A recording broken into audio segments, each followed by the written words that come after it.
core side of it. And what you're looking for is the story behind the news.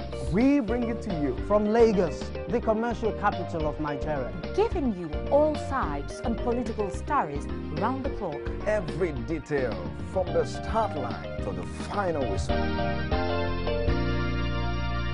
CoreTV News, expanding your view.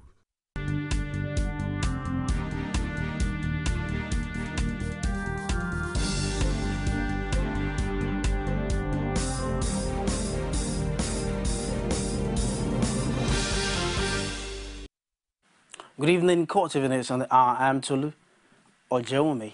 Nigeria has recorded a fresh case of the deadly Ebola virus. Health Minister Onyebuchi Chukwu disclosed that one of the doctors that treated the late Liberian-American Patrick Sawyer in Lagos has contracted the disease. He spoke on the sidelines of the inauguration of an Ebola treatment and research team.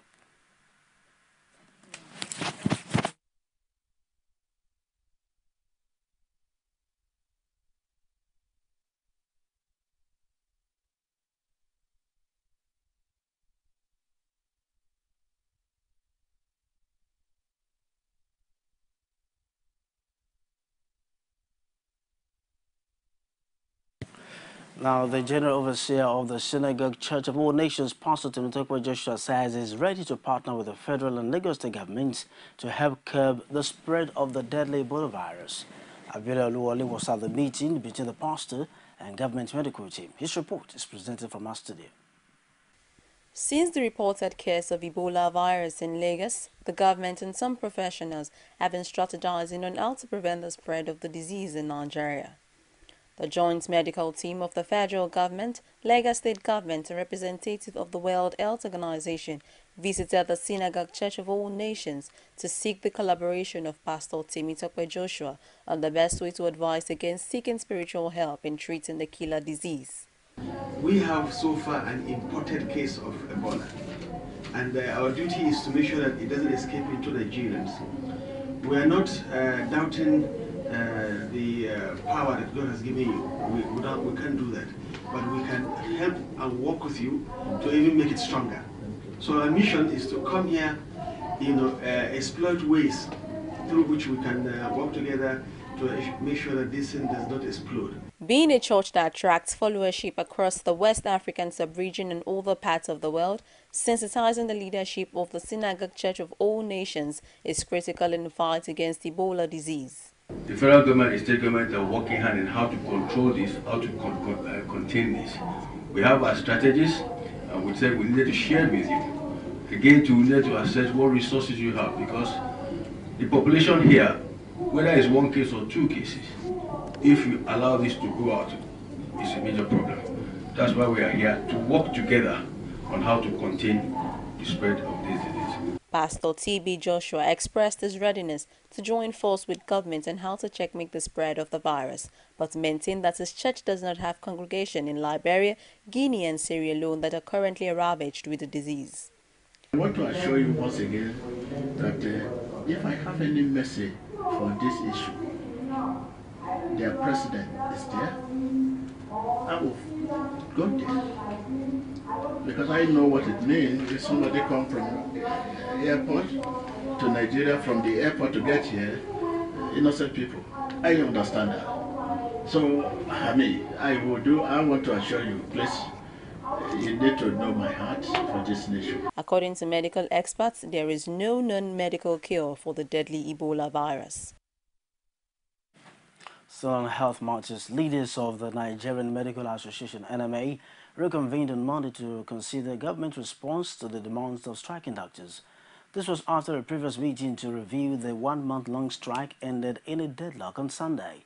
CoreTV News learned that NMA President Kayode Obembe is in favor of calling off the strike, but another group is insisting that all the doctors' demands have to be met before the strike will be called off.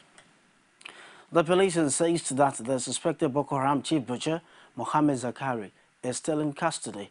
This, they say, is contrary to reports that the whereabouts of the suspect is generating tension in security circles. The police made the clarification through its Twitter handle in response to CoreTV News inquiry. It noted that Zakari is being interrogated in an undisclosed security facility. Zakari was arrested in the aftermath of a counterinsurgency operation in Bomu Forest in Bauchi State last month. United States President Barack Obama plans to host an unprecedented gathering of African leaders this week. One of the issues to be discussed is the security threat posed by Boko Haram. This report seeks to evaluate the solutions anticipated from the summit. The report. In an audacious attack that stunned the world, Islamist group Boko Haram in April kidnapped over 250 schoolgirls from Chibok in northeastern Nigeria. Over recent years, the organization's fight to create an Islamic state has left over 10,000 dead. To this day, 219 Chibok girls are still missing, and a massive operation in the region by the Nigerian army has done little to restore security. There's a risk at the moment because Boko Haram operates in the northeastern border region of Nigeria. There is a risk to countries around it. It's known that Boko Haram insurgents do move across borders quite easily, particularly into Niger, Chad, Cameroon, each of the neighbors. On the other side of the continent, another militant Islamist organization, Al-Shabaab, continues to wage its own war. Driven out of the Somali capital, Mogadishu, in 2011 by African Union troops, the Al-Qaeda-linked group controls swaths of rural Somalia and is wreaking havoc in neighboring Kenya. Al-Shabaab claimed responsibility for the bloodbath at Nairobi's Westgate shopping mall in 2013 and for several attacks around the tourist island of Lamu. The two groups may have similar methods but are nevertheless distinct. This is a really important point, this difference between Al-Shabaab and Boko Haram. They grew out of different contexts, different environments, different drivers, and certainly Al-Shabaab it's more international in the sense of its activities, and also if you look at the geography of the regions, Al-Shabaab is very much more closer to the Gulf, has more access to other groups and so on. So it's a rather different situation. In Africa's Sahel and Sahara region, Al-Qaeda in the Islamic Maghreb carry out regular attacks on targets deemed opposed to their radical Islamist views. At a time when Africa is opening up to increased international investment, the fight against Islamist militancy is stepping up. Whether anti-piracy operations around the Horn of Africa or counter-insurgency operations on the ground, Africa's radicals are being at best contained but not beaten. And with vast tracts of sparsely populated land in which to train and recruit, they continue to offer marginalized and poor young men the chance to join groups that not only offer an ideology but money. Now over to Osun State. A governorship debate tagged Osun Decides 2014 took place in Osogbo, the Osun State capital. But incumbent Governor Rauf Aregbesola, PDP governorship candidate Yola Mishore, and Fatai Akibade were absent. Social Democratic Party SDP candidate Shegun Akiwusi says it's in the race for the youth, while Ibrahim Adewusi says he will overhaul the state of Osun. Adewusi focused on education, saying he will make it affordable for all. They know that the whole center of any government will be the people. Because when you build infrastructure, you build everything, you need people to build this infrastructure. And so we are taking the interest of the people to our heart. The reason why I'm doing this is my commitment to service. All I've done in my adult life is to serve. Be the head of the student union when I was studying in Russia, or be it when I became the youngest member of the Afenifere, the World Congress of Afenifere in the United States. But we know the visible, the present circumstance. Yes. I know the economy of this state. I've been the men that I took for 35 years. I work on that 16 record. Even today, the problem that is on ground, the quantum of debt that this state has, it's not feasible for government to make education free at that level. But I just believe that because of equity, because of the need to take care of indigenous students and all the rest, we may have to reduce the school fees drastically that it would be affordable. Function instead of making it free. No, yes, affordable to make it affordable. You know, for example, as a very active parent in the life of my child, I'll make sure those parents are very active the decision-making process that happens in the public schools.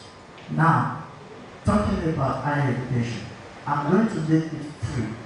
Quote me, FREE with exclamation mark, capital letter. It's been done already. I'm not saying this for politics.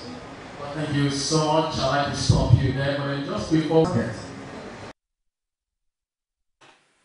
Meanwhile, organizers of the governorship debate in Osun condemned the action of the candidates of the major political parties in the governorship election. They accused the leading candidates of denying the people of Osun an opportunity to hear their plans and make informed decisions. As a candidate, if you don't come and cater to those youth, those educated youth, then you really don't have the population in. As young people of this state, we have a very large population, and this is the time to begin to say, if we want to copy democracy, we must copy all the good things around it.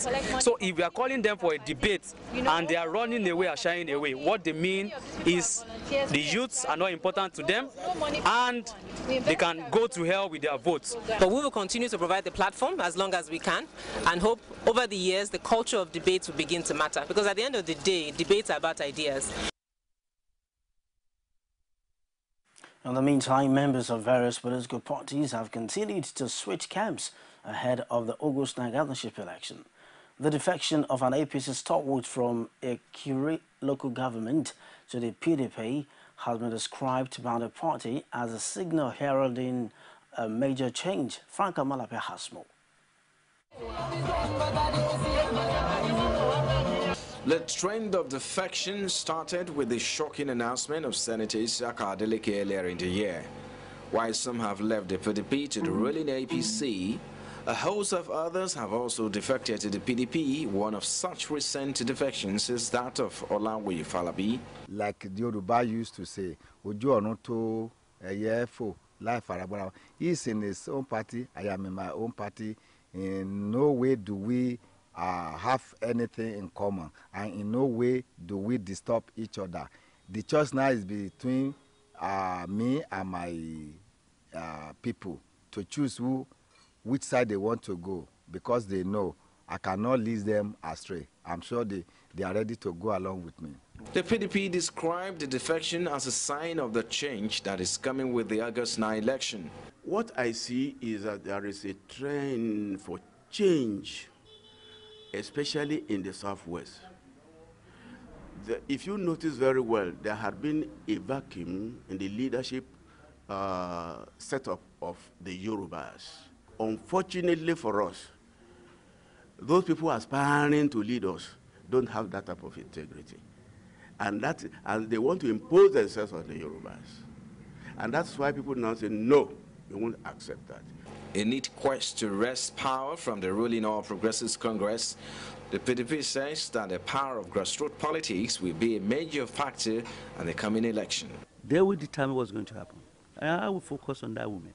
Because women say if you can, educate a woman, you're educating the whole nation. And women are kind of the backbone of the community, of the family to start with. So the way I'm looking at it is that grassroots policy is going to play a big role.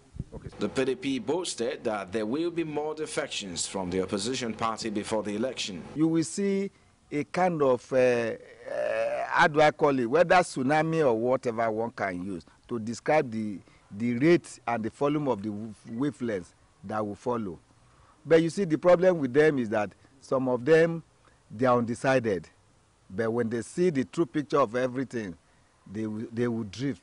While the APC seems to be losing members, the party says it is not threatened by any defection. The party reiterated its confidence in winning the election. Whether it will discourage or not, you are the judge of that. From what you have seen here, did you see a discouraged crowd? Did you see any crowd that is intimidated? Did you see any crowd that have any fear of failure? These are people set for victory. The governorship election is just a few days away, and some analysts wonder how defections at this time will affect the outcome of the election. Frank Omalape, CoreTV News, Osogbo. From Ikire local government area of Osun State, we now move to Moro Town. The people of Morotown and its environs in Ife North local government area of Osun State have called on the federal government to ensure a regular supply of electricity. Rashid visited the area and found in this report. One of the basic necessities of life very much cherished by all Nigerians, including those in the hinterland, is regular electricity supply. Little wonder then that the people of Moro community in Ile-Ife North local government of Osun State and its environs were overjoyed when Governor Rauf Aregbesola commissioned transformers and power distribution substation in the community. A PHCN official, Billy Francis, recounted the people's ordeal with electricity supply before Osun State's intervention. Between July 2012 to December, there's a total blackout in this part of Origbo. One of the transformer, 2.5 MVA transformer, serving the communities, back off. But with the intervention of this government, they brought this 7.5 MVA to these communities. Since then, they are really enjoying supply. Local businesses, especially those whose sources of operation depend solely on electricity, explains how difficult it was for them to produce when the transformers were not installed. With a supply of electricity substation and transformers to these communities, one would expect that a sustainable relief has come their way. However, irregular supply of electricity from the national grid have rendered the newly acquired substation and transformers close to useless. The people of the community have constantly called on the federal authorities, who has the control on the national grid, to make the much desired substation work effectively. There are some circumstances on it because we have a problem at Osogbo. That's why we are still enjoying the supply. Being the cause, I don't know why. They should just look for a way to help us make this light stable. We need federal government to help us make light stable from their own axis, since the state government has done theirs. A youth corper, Godwin Abata, advised the federal government to take a cue from Osun State government in the provision of stable power supply in the country. Government should keep on doing something like this, even just in the federation, not only in Osun State or Ile-Ife, nationwide. As political campaigns fill the air in Osun State, projects like this are regarded as testimonial for the government of the day. In a few days' time, the people will troop out to cast their votes for the candidate of their choice in the state's governorship election. It will soon be revealed to all if works like this have a positive influence on the chances of the incumbent. Rashid, CoreTV News, Moro, Ife North local government area of Osun State. We'll take a break and we'll be back in a jiffy. When we come back, the popular movie Sound of Music. Don't go away. CoreTV News now provide a platform for live coverage of political rallies and electioneering campaign from anywhere in Nigeria. Political news stories, political editorial reviews, political discussions, personality profile, people's parliament from the national, state and local government assembly. Contact us now on 0803-471-8550 or 0803-724-9733. 01453-3407. Our 24-hour news station. You can now watch CoreTV News live from anywhere in the world on our website www.coretvnews.com. Click on Live TV on our website and watch us live. And welcome to CoreTV Primetime News. To follow us on Twitter, click on Twitter icon on our website. On Facebook, click on the Facebook and YouTube to see all our previous news production. You can also watch us live on YouTube. Click CoreTV, leave a space, then News. CoreTV News, our 24-hour news station. Now, poachers have devised new methods to outsmart rangers seeking to stop the illegal killing of elephants in Kenya. Trading the tusks of elephants have endangered the African species of the animal and affected wildlife in Kenya. The report. As the government deploys more rangers, poachers here are using increasingly sophisticated methods to get around them. We're also getting more money in the trade, and unfortunately that is fueling the use of more technologies that, such as, you know, in South Africa they're using helicopters and night vision goggles. We're starting to see some of those things used here. poaching isn't the only problem here. The land has been devastated by decades of slash-and-burn agriculture by farmers and charcoal burners seeking a quick buck. Climate change is already having an effect here on the local communities. The whole Tsavo ecosystem is a very dry area, so water is always in short supply, but especially now with the effects of climate change, we see that droughts are prolonged, they're more frequent. However, a pioneering UN-backed project set by non-profit organization Wildlife Works is helping prevent climate change and preserve the forests. Farmers can earn carbon credits by conserving and replanting trees, with the cash exchange of credits supporting nearly 100,000 rural Kenyans. The money has helped support projects like tree nurseries as well as anti-poaching schemes. It is the developed countries that are responsible for the mess. And we continue insisting as developing countries that they must take immediate and drastic steps to correct the problem.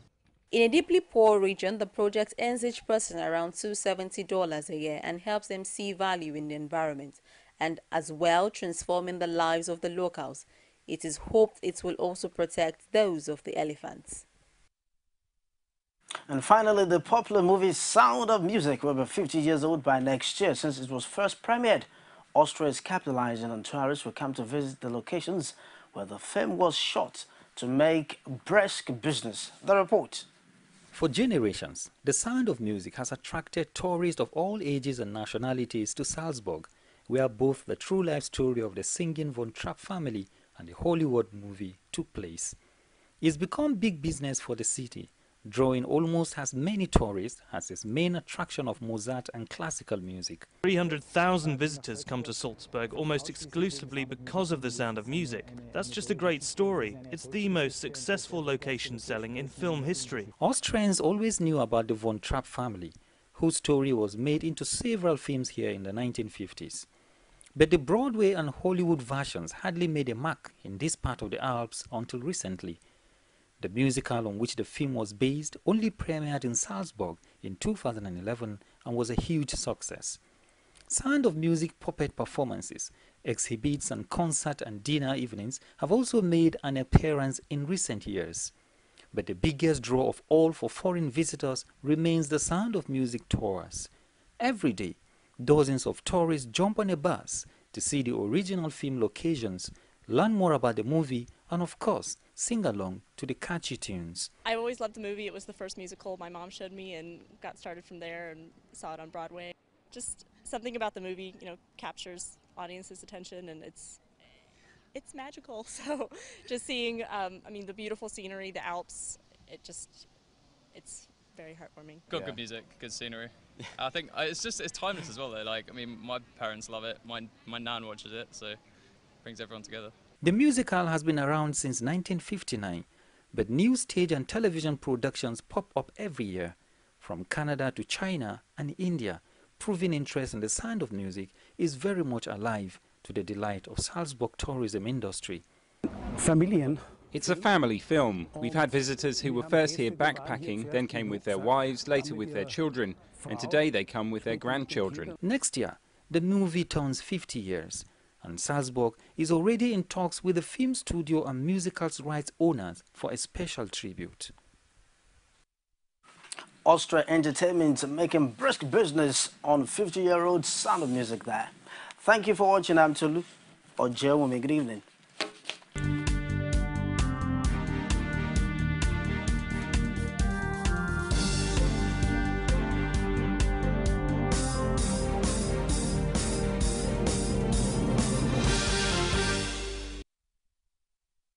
kò sóhun tó lè tí kì í dẹ̀rọ̀ ọ̀dọ́dún dé ọmọ asọ̀lú dẹ̀rọ̀.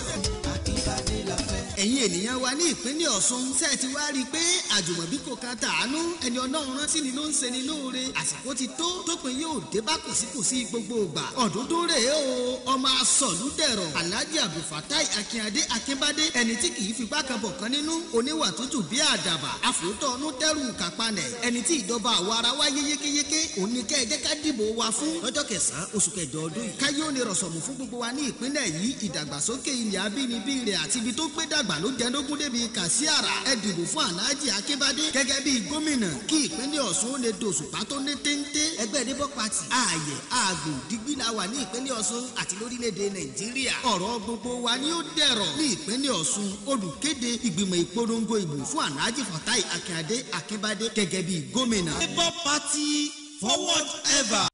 CoreTV News now provides